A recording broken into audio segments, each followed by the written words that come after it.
வைரவன் கோவில். இத்திருக்கோவில் சிவகங்கை மாவட்டத்தில் குன்றக்குடி பிள்ளையார்பட்டிக்கு அருகில் மதுரை செல்லும் சாலையில் உள்ளது. இங்கு சிறப்பு வைரவர் வழிபாடு. எனவே இது வைரவன் கோயில் என்றும், ஊர் வைரவன் பட்டி என்றும், ஊருணி வைரவ தீர்த்தம் என்றும் சிறப்பாக அழைக்கப்படுகிறது.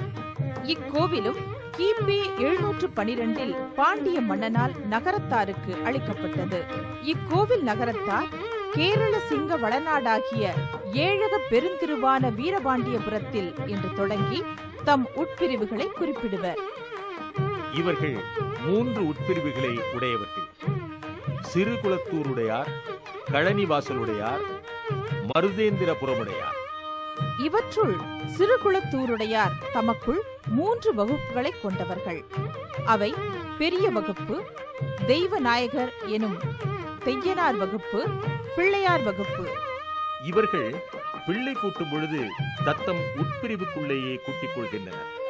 ஆனால் இவர்கள் உட்பிரிவினருக்குள் திருமண சம்பந்தம் செய்து கொள்வதில்லை. இவர்கள் 58 ஊர்களில் 5500 புள்ளிகளாக வாழ்ந்து வருகின்றனர்.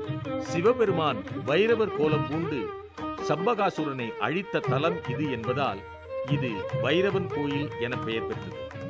இங்கு அமர்ந்து அருள் புரியும் இறைவன் அருள்மிகு வளரொளிநாதர், இறைவி அருள்மிகு வடிவுடையம்மை, தல விருட்சம் ஏரழிஞ்சி மரம். மற்ற கோயில்களில் அம்மன் சன்னதி உள்ள இடத்தில் இங்கு வைரவர் சன்னதியும், அதனை அடுத்து அம்மன் சன்னதியும் அமைந்துள்ளன. இக்கோவிலின் ராசகோபுரத்தின் தென்கிழக்கு பகுதியில் வெளிப்பிள்ளையார் கோவிலும், வடகிழக்கு பகுதியில் முப்பலி கருப்பர் கோவிலும், எதிரே ஒரு ஊரணியும், தென்மேற்கே வைரவ தீர்த்தம் என்ற ஊரணியும், நகர விடுதியும், நவீன வசதிகளுடன் கூடிய 6 குடில்களும் இங்கு அமைந்துள்ளன. கோயில் பிரகாரத்தில் வடமேற்கில் அமைந்துள்ள சண்டிகேசுவரர் சிற்றாலயம் 20 டன் எடையுள்ள பெருங்கல்லால் செய்யப்பட்ட ஒற்றை கற்றளி கோவில். பிரகாரத்தின் வடதிசையில் உள்ள அழிஞ்சி மர கற்சிற்பம் வழிபாட்டுக்குரியது. வைரவர் சந்நிதிக்கு முன்புள்ளது தெய்யனார் செட்டியாரின் சதா சேவை சிற்பம். இங்குள்ள 37 தலபுராண ஓவியங்களும் 43 ராமாயண காட்சி ஓவியங்களும், நகர விடுதியில் உள்ள தசாவதார மகாபாரத ஓவிய காட்சிகளும் கண்டுகளிக்க வேண்டியவை. இங்கு திருக்கார்த்திகை என்று தொடங்கும் சம்பா சஷ்டி விழா 21 நாட்கள் தொடர்ந்து நடந்து நகரத்தார்களுக்கே உரிய பிள்ளையார் நோன்பு அன்று நிறைவு பெறும்.